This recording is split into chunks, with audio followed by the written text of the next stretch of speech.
Olá, tudo bem? Eu sou Cássia Zefa Ruegex, psicóloga. E hoje eu vou apresentar como o desenho infantil é uma ferramenta poderosa na terapia cognitivo-comportamental, para ajudar as crianças a expressar suas emoções e processar seus pensamentos. Primeiro, vamos entender por que é uma ferramenta importante. Não uma ferramenta para avaliar, é mais um recurso terapêutico para trabalhar com as crianças. Muitas crianças, quando vão ao psicólogo, elas têm dificuldade em verbalizar suas emoções, o que pode acabar levando a frustrações e sentimentos de isolamento. Às vezes ela não consegue conversar em casa, ela vai ao terapeuta e não consegue se abrir, e ela vai ficando frustrada com esse processo. Então, sem essas ferramentas adequadas, elas podem se sentir sobrecarregadas na sessão. Então, usar o desenho como uma forma de expressão vai permitir que elas visualizem suas emoções e pensamentos, ajudando a integrá-los à terapia e à vida de maneira mais eficaz.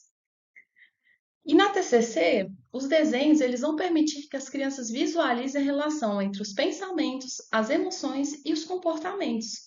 Por exemplo, quando uma criança desenha uma situação que lhe causa medo, ela começa a identificar os pensamentos automáticos negativos associados e, junto ao terapeuta, ela pode questioná-los e ressignificá-los.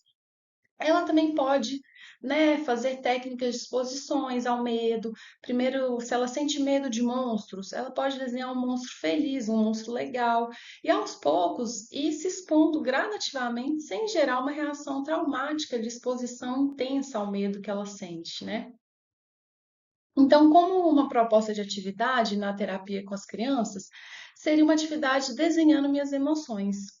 A criança vai ser incentivada a desenhar um momento em que sentiu uma emoção forte, como uma tristeza, como um medo, e nisso vai ser questionada, né, sobre o porquê daquele desenho, e depois ela vai ser guiada a redesenhar a situação com um final positivo ou um final diferente.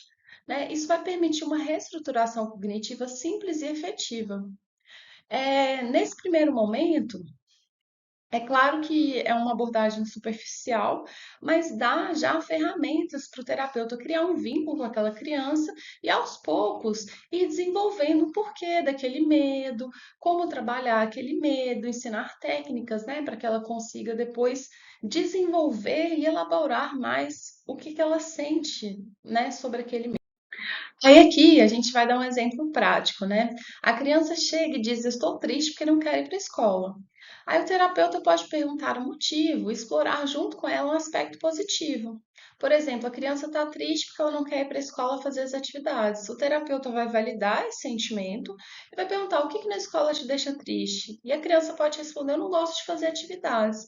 Aí o terapeuta vai falar: eu tenho alguma coisa tem alguma coisa que você gosta na escola, um amigo, uma brincadeira, né, um professor?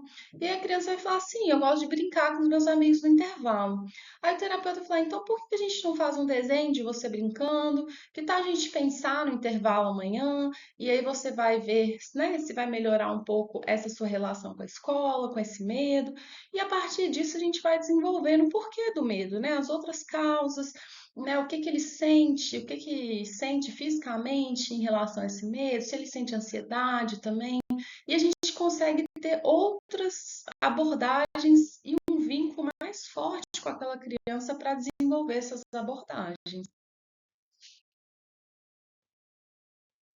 Então, concluindo, né, o uso desses desenhos vai permitir que essas crianças expressem as emoções, que processem os pensamentos de forma lúdica, né? Promovendo uma dessensibilização sistemática, uma reestruturação cognitiva. Essa abordagem vai ajudar no autoconhecimento, no desenvolvimento de habilidades, vai facilitar a comunicação e o vínculo entre o terapeuta e a criança. Então, é uma ferramenta muito importante, né? Principalmente com crianças menores que ainda têm dificuldade de expressar o que que elas sentem.